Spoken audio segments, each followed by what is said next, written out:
Well, happening now, April is Child Abuse Prevention Month, and each year millions of children go through some kind of abuse, and a group in Tulsa are trying to make an impact on that statistic here. Now I'm joined by Carrie Baker, and she is the board chair of the Parent-Child Center of Tulsa. Now, we saw last week pinwheels all across the courthouse lawn. We saw the DA's office involved. Tell me about those pinwheels. What do those represent? So those pinwheels actually represent the number of confirmed child abuse or neglect cases in Tulsa County.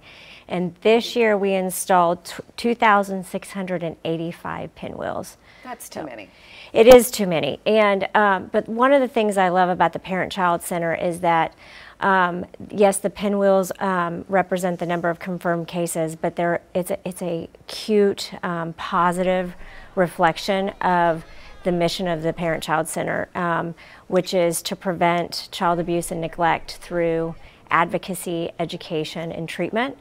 And the organization's also very big on providing hope, and I think the pinwheels are a good, positive, joyful reflection about the organization's mission about providing hope to those children who have been abused. So, do you think when we throw the negative and the terrible statistics out there, people kind of don't want to listen to it, but when you put something positive out there, maybe they want to pay attention and think about it? Yes, and I also think just the pinwheels are naturally catching to the eye, and so people will drive by and see the pinwheels and recognize the organization. It just helps really expand and foster what the organization is doing for the state.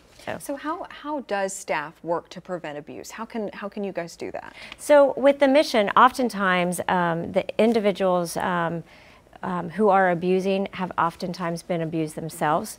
So I like to remind people that you're only as good as the skills and the tools that you've been taught yourself.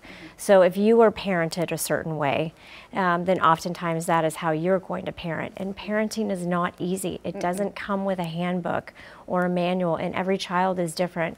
And so the Parent-Child Center really helps those individuals learn different ways, learn healthy ways of being a parent, and you know, reminding people that they're not alone in this journey. So how can people get involved? How can they help? Well, I think the Parent-Child Center is always looking for volunteers and donors to help really foster the mission of the organization.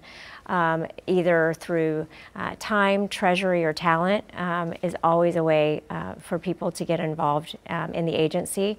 Unfortunately, we have a wait list of clients wanting those services. It's very difficult to look at a young child who's been abused or neglected and say, I'm sorry for your abuse, you're going to have to wait 6 months before we can see you. So the need for volunteers, whether it's through time, treasury, or talent, is absolutely imperative. That's great. And we welcome any. So. Okay, absolutely. Yeah. Well, you can learn more about PCCT and Child Abuse Prevention Month on parentchildcenter.org. We'll also have a link on our website, kjrh.com. Thank you so much for joining us, Carrie. Such an important Thank you for having cause. us. Yeah.